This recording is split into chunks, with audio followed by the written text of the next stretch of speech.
America தனது veto பவரை உபயோகித்து உலக நாடுகள் இந்த ஐநா சபையில் காசாவில் நிரந்தர சீஸ்ஃபயரை கொண்டு வர வேண்டும் என்று கொண்டு வந்த தீர்மானத்தை தோற்கடித்து விட்டது.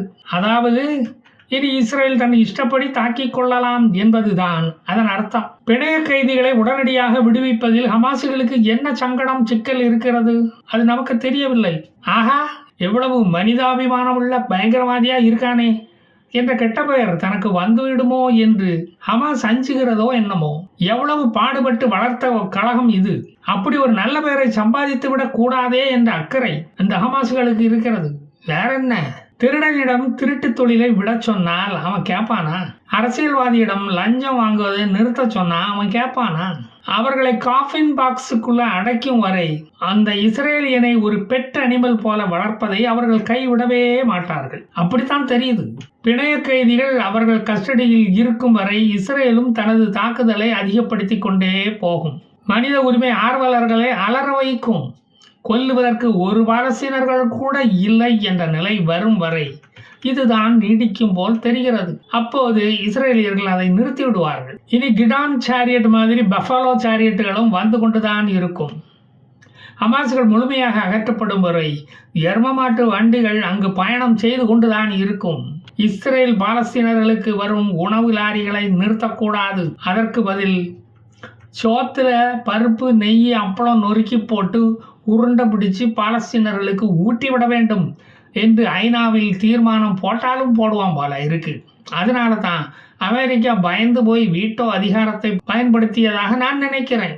2.5 மில்லியன் பாலஸ்தீன அகதிகளுக்கு ஊட்டி விட எங்கள்கிட்ட ஆள் இல்லைப்பா. உங்களை மாதிரி வதவதான்னு பெத்து போடுறதுக்கும் இங்கே ஆள் இல்லை.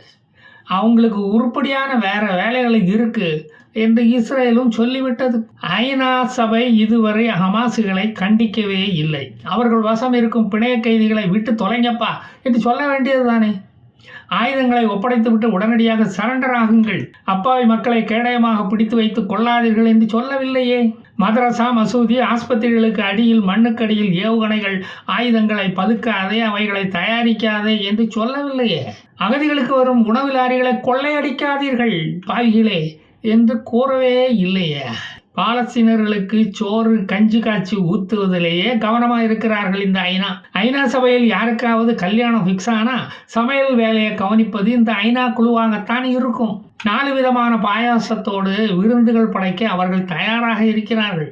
ஐநா கொண்டு வரும் தீர்மானங்கள் எல்லாம் மனிதாபிமானமற்ற ஹமாசுகளுக்கு ஆதரவாகத்தான் இருக்கிறதே தவிர அவர்களது மனித இனப்படுகொலைகளை அவர்கள் கண்டிப்பதே இல்லை.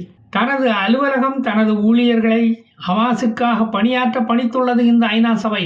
தனது அலுவலகத்துக்கு அடியிலேயே டன்னல் அமைக்க பெர்மிஷன் கொடுத்ததிலிருந்தே தெரியவில்லையா? தாராள தயாள உள்ளம் நம்மை மெய்சிலிருக்க வைக்கிறது. தனது ஊழியர்கள் ஹமாஸில் வேலை பார்ப்பதை கூட அவர்கள் கண்டுகொள்ளவே இல்லை. ஐநா சபையே இப்போது தீவிரவாதிகளுக்காக செயல்படும் ஒரு நிறுவனமாக மாறிப்போய்விட்டது. யூரோப்பியன் ஹாஸ்பிட்டலுக்கு அடியில் குகை அமைத்து ஹமாஸ் தலைமை பெரிச்சாளி முகமது சின்வர் குடியிருந்து இருக்கிறான். நமக்கு தெரியல. ஆஸ்பத்திரி நிர்வாகத்துக்கு தெரியாமலா அங்கு இந்த குகை கட்டப்பட்டு இருக்கும்? ஐநாவும் ஆஸ்பத்திரி நைனாவும் இது வெளியே தெரியாமல் பொத்தி பொத்தி பாதுகாத்தார்கள். இந்த ஐநா உறுப்பினர்கள் கோட்டு சூட்டு போட்டுக்கிட்டு உலக முதலீட்டாளர்களை இழுக்க போற மாதிரி ஐநா சபைக்கு வந்துகிட்டு டீ குடிச்சுக்கிட்டு போரானுங்களே தவிர உருப்படியா ஒன்றும் சாதிப்பது இல்லை.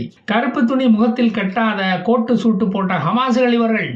இவர்களது பங்களா அவுட் ஹவுஸில் கட்டுக்கட்டாக கரன்சிகள் பற்றி எரியும் போதுதான் இவர்களது வண்டவாளங்கள் தண்டவாளங்கள் மேல் ஏறும், உண்மைகள் வெளிவரும். போர் ஆரம்பிச்சதுல இருந்து 5வது முறையாக அமெரிக்கா தனது வீட்டோ பவரை இஸ்ரேலுக்கு ஆதரவாக உபயோகித்துள்ளது. நேரு மாமா நமக்கு ஐநா சபையில் நிரந்தர உறுப்பினர் இடம் வேண்டாம், அதுக்குள்ள தகுதி எங்களுக்கு இல்லப்பா என்று சொல்லிவிட்டதால் இந்த வீட்டோ பாக்கியம் நமக்கு கிடைக்காமல் வீட்டோட இருக்க வேண்டியதா ஆயிடுச்சு. நாம நேரு மாமா கிட்ட கொடுத்து வச்சது அவ்வளவுதான், அவர் நம்ம கிட்ட இருந்து எடுத்துக்கிட்டது தான் நிறைய. இதுல வேற சைனா இஸ்ரேல் பலமுறை ரெட் லைனை தாண்டி விட்டது. இஸ்ரேல் காசாவை ஆக்கிரமித்து மனித நேயத்தை சீரழித்து விட்டது என்று ஐநாவிடம் குறை கூறி தனது கரிசனத்தை காட்டியுள்ளது. நீ மட்டும் திபெத்தை ஆக்கிரமித்து மனித நேயத்தோட திபெத்திய மக்களை கொன்னு குமிச்சிய, அது எந்த கிளாசிஃபிகேஷன்ல வருதுப்பா? தலாய் லாமாவை இந்தியாவுக்கு தப்பி ஓட வைத்திய, அது மிருகநேயமா இல்ல மனித நேயமா? இந்தியாவின் பகுதிகளை 1967 பிடித்த போது நேரு மாமா மனித நேயத்தோடு அது புல் பூண்டு கூட முளைக்காத தரிசு நிலம் என்று மவுண்ட் பேட்டன் பொண்டாட்டி எட்வினா மவுண்டனுக்கு சிகரெட்டு பத்த வச்சுக்கிட்டு இருந்தார. அந்த நேயத்தோட சேர்ந்ததா இது? அந்த மாதிரி மனித நேயத்தை எதிர்பார்க்கிறியா எங்கள்கிட்ட இருந்து? தைவானை கௌலீகரம் பண்ண ட்ரை பண்ணிக்கிட்டு இருக்கிறிய, அது சைனாவின் குள்ள மனித நேயத்தில் வருகிறதா இல்ல குள்ள நரித்தனத்தில் வருகிறதா? நாங்க இப்ப மகாபலிபுரத்துல உன் கால்பட்ட இடங்களை எல்லாம் ஃபினாயில் ஊற்றி கழுவிக்கிட்டு இருக்கோம் ஐயா. பிரிட்டனுடைய ஐநாவுக்கான செக்ரட்டரி இஸ்ரேல் காசாவை ஆக்கிரமிக்க பார்க்கிறது என்று குற்றம் சாட்டி இருக்கிறார். நீ முதல்ல போய் உன் நாட்டில் இஸ்லாமிய உன் நாட்டை ஆக்கிரமிச்சுக்கிட்டு இருக்கான், அங்குள்ள கிறிஸ்தவர்களை அமைதி மார்க்கத்துக்கு மாற்றிக்கிட்டு இருக்கான், அதை போய் முதல்ல தடுக்க பாரியா. பிரிட்டனோட அடுத்த பிரதமர் அப்துல் காதராகத்தான் இருப்பார். உன் மூக்கு நுனியை வேற கட் பண்ணி போடுவாயா, ஜாக்கிரதையா இருந்துக்கோ. காசா இஸ்ரேலுடைய ஒரு பகுதி, அதையே இன்னும் புரிஞ்சுக்கலையே நீ. ஸ்லோவாக்கியா நாட்டு ஐநா பிரதிநிதி சாமுவேல் போகர் ஜோ பிடன் அமெரிக்க ஜனாதிபதியாக இருக்கும் போதும் இப்படித்தான் இஸ்ரேலுக்கு ஆதரவா அமெரிக்கா வீட்டோவை உபயோகித்தது என்று ஒரு உண்மையை கண்டுபிடித்து சொல்லி இருக்காருயா. அது போன மாசம், இது இந்த மாசம். மாசம் தவணை முறையில் அடி வாங்குவது அவன் தலையெடுத்து. அதை நம்ம மாற்ற முடியாது. ஹமாசுகளை பார்த்து இப்போது பாலஸ்தீனர்கள் பயப்படுவது கிடையாது. அது ஹமாசுகளை கலக்கத்தில் ஆழ்த்தியுள்ளது. தமிழக போலீஸை பார்த்த மாதிரியே பார்க்குறான் ஐயா. அதனால் அவமானம் தாங்க முடியாமல் ஹமாசுகள் பாலஸ்தீன மக்களை பலர் பார்க்கும்படி கொல்கிறார்கள். இப்போது துப்பாக்கி முனையில் பெண்களை தூக்கிச் செல்வது தொடங்கியுள்ளது.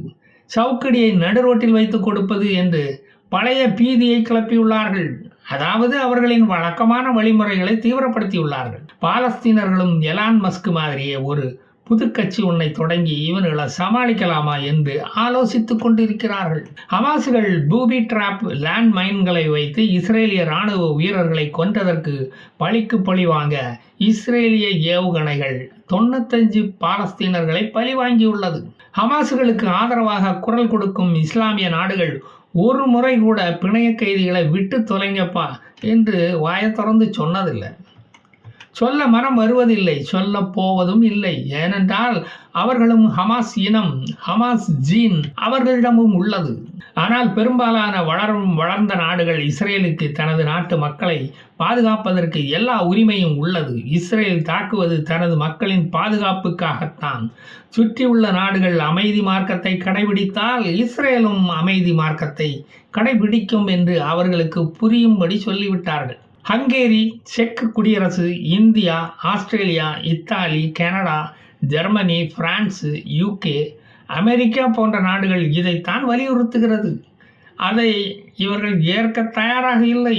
யுஎஸ் இஸ்ரேல் ஜாயிண்டாக நடத்தும் ஃபுட் ஃபெஸ்டிவலை சீர்குலைக்கும் விதமாக இந்த ஹமாசுகள் உணவு வாங்க செல்லும் கூட்டத்தினரை நோக்கி துப்பாக்கியால் சுட்டு கலவரத்தை உண்டு பண்ணுகிறார்கள். ஹமாசுகளின் கிரிப்பு இப்போது தளர்ந்து விட்டது. பல இடங்களில் அமெரிக்க இஸ்ரேலிய ஃபுட் கோர்ட்டுகள் தொடங்கி அது வெற்றிகரமாக செயல்படுகிறது. பெட்டி பெட்டியாக பாலஸ்தீனர்கள் ஒரு வாரத்திற்கான சுகாதாரமான உணவுப் பொருட்களை வாங்கி செல்கிறார்கள். ஐநா இவ்வளவு நாளும் கஞ்சி தான் காய்ச்சி ஊற்றிக்கிட்டு இருந்தது. ஆனால் இப்போது அமெரிக்க இஸ்ரேல் இணைந்து சுவையான பேக்டு ஃபுட்டு, மினரல் வாட்டர்களை சப்ளை செய்து பட்டினி சாவை தடுத்துள்ளது. இப்போது கொள்ளையடிக்க முடியாமல் ஹமாசுகள் தான் பட்டினி கிடக்கிறார்கள். எலிக்காக வச்ச தேங்காய் துண்டையும் திருடி தின்னுக்கிட்டு இருக்கிறானுங்க. காசா நரகத்துக்கு அடுத்த பெரிய நரகமான கான் யூனிஸ் நகரம்தான் 2006 இருந்து ஹமாசுகளின் பிடியில் அதிகாரத்தில் இருந்து கொண்டு வந்தது. இப்போது அதன் விஷப்பற்கள் பிடுங்கப்பட்டு பொக்கை வாயாக இருக்கிறது. கான் யூனிஸ் தான் யாஹ்யா சின்வர் வசித்த இடம். இங்கு வைத்துதான் பிணைய கைதிகள் விடுதலை என்ற முப்பெரும் விழாவை நடத்தி கொண்டிருந்தார்கள். இந்த ஊர்ல தான் யாஹ்யா சின்வர் தனது வீட்டில் இருந்த உண்டியலை எடுக்க போய் வசமா ஐடிஎஃப் கிட்ட சிக்கிக்கிட்டு மாட்டிக்கிட்டு செத்தான். இந்த ஊரில்தான் யூரோப்பியன் ஆஸ்பத்திரியின் அடியில் கட்டப்பட்ட டனலில் பெருச்சாளி குகையில் முகமது சின்வர் குண்டடிப்பட்டு செத்தான். இப்படி பல பெருமைகளை உடைய கான் யூனிஸ் நகரம் ஐடிஎஃப் படைகளால் இப்போது முற்றுகையிடப்பட்டுள்ளது. இந்த குகை ஹமாசுகளின் கமாண்ட் சென்டராக இதுவரை செயல்பட்டு கொண்டு வந்தது. அதனால் இங்குள்ள ஏதோ ஒரு குகையில்தான் பிணைய கைதிகள் இருக்கலாம் என்று நம்பப்படுகிறது. தேடுதல் வேட்டையும் இப்போது சூடுபிடித்துள்ளது. யூரோப்பியன் ஹாஸ்பிட்டலில் போடப்பட்ட பங்கர் பஸ்டர் பாம் பல உண்மைகளை இந்த உலகத்துக்கு கொண்டு வந்து தந்துள்ளது. ஹாஸ்பிட்டல் அடியில் உள்ள டனல் வாய் பிளந்து பல் இழித்தது, பல் செட்டு புடுங்கப்பட்டது. கெடுவான் கேடு நினைப்பான் என்ற பழமொழி உண்மைதான் என்று நிரூபிக்க இந்த ஹமாஸுகள் என்னமா பாடுபட்டுக்கிட்டு இருக்கான் ஐயா. அதற்காக நாம் ஹமாஸை பாராட்ட வேண்டும். ஓகே நண்பர்களே, வேறு கதைகளோடு மறுபடியும் வருவேன். ஜெய் ஹிந்த்.